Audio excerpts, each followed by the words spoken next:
Les interviews de Fréquence Terre, Frédéric Benoît. Nous parlons aujourd'hui des Assises des déchets qui ont lieu les 2 et 3 octobre prochains à Nantes. J'ai en ligne Isabelle Martin, bonjour. Bonjour Frédéric Benoît. Isabelle Martin, vous êtes directrice des relations institutionnelles chez Suez Recyclage et Valorisation. À l'occasion des Assises nationales des déchets qui se tiendront donc les 2 et 3 octobre prochains à Nantes, vous allez animer une conférence sur les outils numériques au service de la gestion des déchets. Alors de quoi parle-t-on ? C'est quoi ces outils numériques ? On est dans une société de plus en plus connectée et pour les déchets, eh bien, effectivement, les outils numériques vont nous aider et vont surtout aider, je dirais, le citoyen à être de plus en plus connecté pour améliorer son geste de tri. Mais au-delà de ça, ça va nous aider également, nous, en tant qu'industriels, je dirais, à mettre en place des outils qui vont pouvoir être plus performants. Par exemple, sur la collecte des déchets, on va pouvoir déployer, par exemple, des puces sur les bacs qui reçoivent donc les déchets, de façon à mesurer les quantités de déchets à l'intérieur et à optimiser donc les collectes et les tournées de collecte, ce qui va permettre de faire des gains et d'optimiser. Voilà. C'est aussi, je dirais, utiliser toutes les données qui sont maintenant de plus en plus disponibles pour, au travers de l'intelligence artificielle, amener à robotiser et à détecter donc sur les bandes transporteuses de nos centres de tri les différents types de plastique, d'emballage, de façon à limiter les erreurs de tri et à préparer une matière de qualité supérieure à celle qu'on a aujourd'hui, par exemple. Oui, d'accord. Alors, on ne parle pas forcément d'applications mobiles.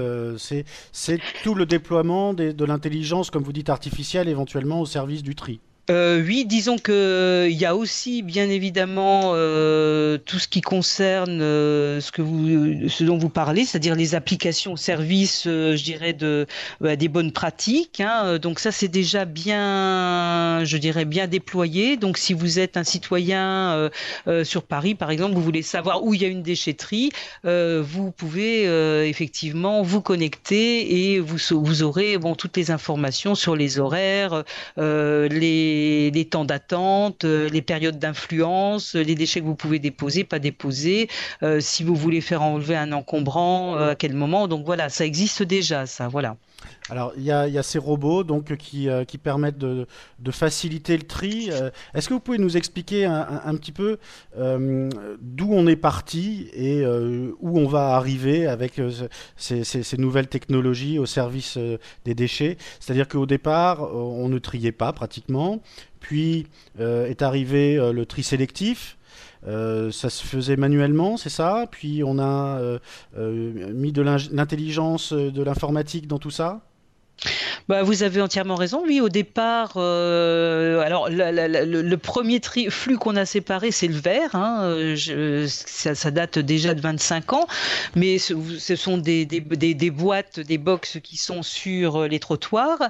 Et petit à petit, effectivement, donc on a mis en place soit de la collecte sélective qui se fait au sein du ménage, mais il y a quand même les flux restent. On a, je dirais, les ordures ménagères d'un côté et puis on a un flux en mélange de l'autre côté. Donc ce flux en mélange, eh bien, il faut le trier pour séparer les différentes matières. Et donc, il y a déjà plusieurs années, aussi une vingtaine d'années, se sont développés les centres de tri pour pouvoir donc développer. Alors, les premiers centres de tri ont trié, par exemple, le carton, du plastique, et petit à petit, donc les plastiques, il y a beaucoup de résines, donc il y a 5 résines majoritaires. Notamment le polyéthylène, qui constitue pratiquement toutes les bouteilles. Et donc, les centres de tri ont été améliorés grâce à des détecteurs optiques, à des soufflettes qui permettent aussi d'évacuer les déchets qui ne peuvent pas, qui ne doivent pas rester dans le flux. Et derrière, on a toujours quand même du tri manuel pour corriger les erreurs qu'a fait la la machine, quoi. Voilà. Et donc demain, comme on va avoir, on a un déploiement sur 3 ans en France de l'extension des consignes de tri qui vont nous amener C'est ça, à différents moments sur le territoire à mettre dans le bac jaune, je dirais, d'autres comme les barquettes en plastique, par exemple, les pots de yaourt, voilà, les enveloppes de jambon, etc. Eh bien, en fait, on est amené à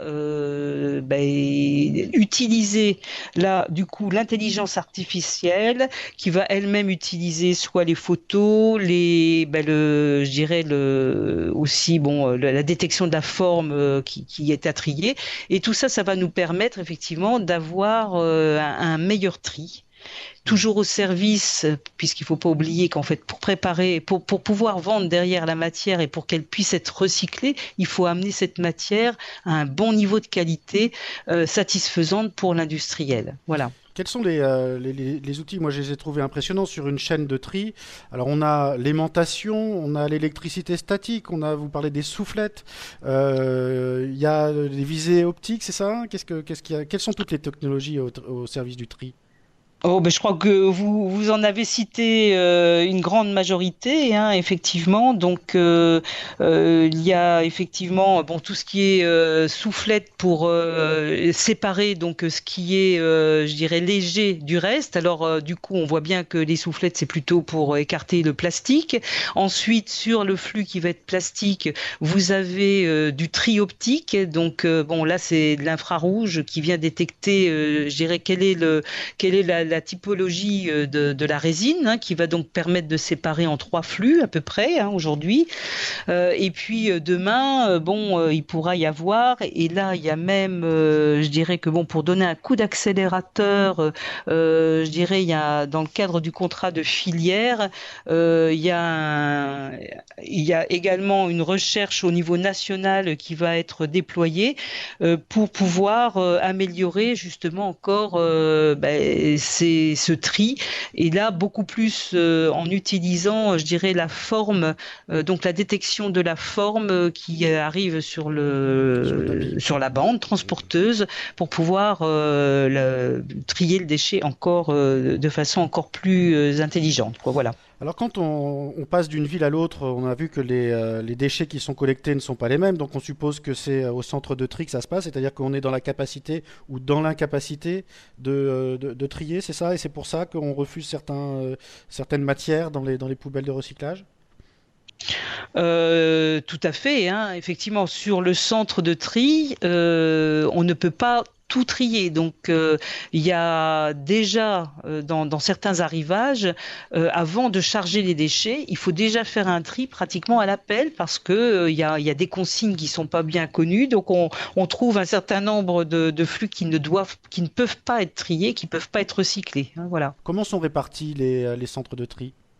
Il y en a une par ville, il y en a une par commune, par communauté de communes, par département. Comment ça s'est réparti? Je dirais qu'en fait historiquement, il y a eu beaucoup de petits centres de tri qui sont ouverts, ce qui pose aujourd'hui d'ailleurs la problématique de leur revamping, parce que ces centres de tri ne sont plus suffisants pour effectuer un tri correct des matières. Donc il y a depuis 3-4 ans en fait je dirais une optimisation donc de ces centres de tri qui sont en cours. Et aujourd'hui l'idée c'est d'arriver à 200 centres de tri au niveau français. Alors je dirais qu'en fait je peux pas vous dire combien il y en a par EPCI, c'est plutôt par bassin de vie. Hein, il y en a pas un par commune, il y en a pas un non plus par EPCI. C'est un peu plus large quand même. Voilà. Oui, d'accord. Il y a 95 départements à peu près, Voilà, donc, et 200 centrales de tri pour 95 départements, c'est ça? Voilà, ça fait à peu près deux par département, quoi. Ok. D'accord. Et c'est quoi votre vision de la planète dans 10 ans, bien sûr sur le prisme du tri des déchets? Vers quoi on tend? Je pense que l'on va tendre, compte tenu en fait que la planète est limitée, que les ressources sont limitées, que on le voit bien, il faut que nos déchets qui peuvent redevenir de la matière soient recyclés au sein au moins de l'Europe. Eh bien, je pense qu'il va falloir pouvoir développer de la matière à recycler de plus en plus propre. Ce qui veut dire aussi que ça va aller vers de plus en plus de collecte à la source. Voilà. D'accord. Et qu'on va aller de plus en plus vers du démantèlement, que ça soit au niveau de la construction ou de la déconstruction, j'entends. Donc pour moi, c'est d'ici une dizaine d'années, oui, on va aller vers ce type de modèle. Ouais. Et pour l'usager final, c'est-à-dire, je parle du citoyen comme moi, quand je pourrais tout mettre dans ma poubelle? Alors c'est un peu compliqué là de se projeter parce que bon, un pays par exemple comme l'Allemagne qui a démarré beaucoup plus rapidement sur des collectes séparées au niveau des citoyens, je pense qu'aujourd'hui le citoyen allemand est un petit peu désemparé devant le nombre de poubelles. Je pense que nous, il faut en France que l'on tire, je dirais, profit de toutes ces expériences et voir effectivement si il ne faut pas plutôt développer du tri derrière, sachant quand même que bon, le tri que le citoyen ne fait pas, si on le fait derrière, c'est un coût. C'est un coût, oui. et c'est un coût important aussi dans je dirais, le prix de la matière à recycler. Voilà. Plus on va trier, plus le citoyen devra payer, ou est-ce que voilà, la revente de la matière première que vous dégagez des tris suffira à financer le tri? Aujourd'hui, effectivement, si vous avez cité le point, la zone névralgique, c'est bien le coût de la matière à recycler.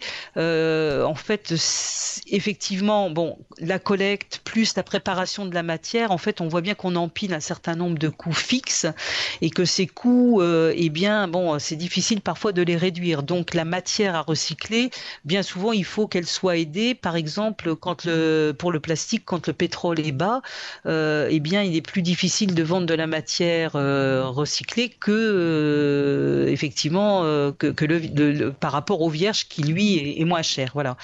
Donc, il est vrai qu'il faut trouver un juste milieu pour que la matière sortie, eh bien, elle soit disponible à un prix satisfaisant qui puisse trouver preneur. Voilà, parce que s'il n'y a pas de clients, il n'y a pas de recyclage. Voilà. C'est quoi? Ça se répercute dans les impôts locaux, c'est ça?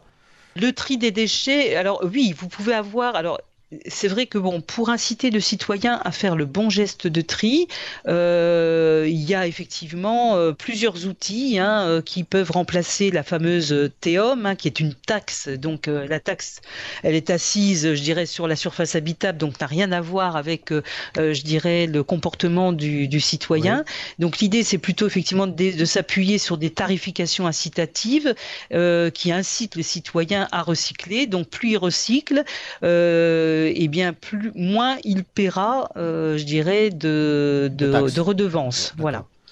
Et plus le pétrole sera cher, et moins il payera aussi alors. Non, il y aura pas de lien direct parce que le problème du pétrole, c'est qu'effectivement il peut être cher et puis tout d'un coup, comme le pétrole répond quand même à des problèmes très géopolitiques, on peut tout à fait avoir des creux très très importants. Donc il peut être la restitution ne se fera pas directement auprès du citoyen, mais elle se fera au niveau de la réincorporation. Donc, on voit bien qu'avec le projet de loi sur l'économie circulaire, les histoires de bonus-malus vont pouvoir se répercuter directement sur le produit acheté. Donc, on peut prélever à la source quand on achète le produit. Voilà, quand vous achetez le produit, vous allez effectivement soutenir la réincorporation et le recyclage de la matière. Eh bien, Isabelle Bartin, merci beaucoup. Je rappelle que vous êtes directrice des relations institutionnelles chez Suez Recyclage et Valorisation. Et à l'occasion des Assises nationales des déchets qui se tiendront les 2 et 3 octobre prochains à Nantes, vous animerez une conférence, un atelier sur les outils numériques au service de la gestion des déchets. Merci. Retrouvez et podcastez cette chronique sur notre site fréquenceterre.com.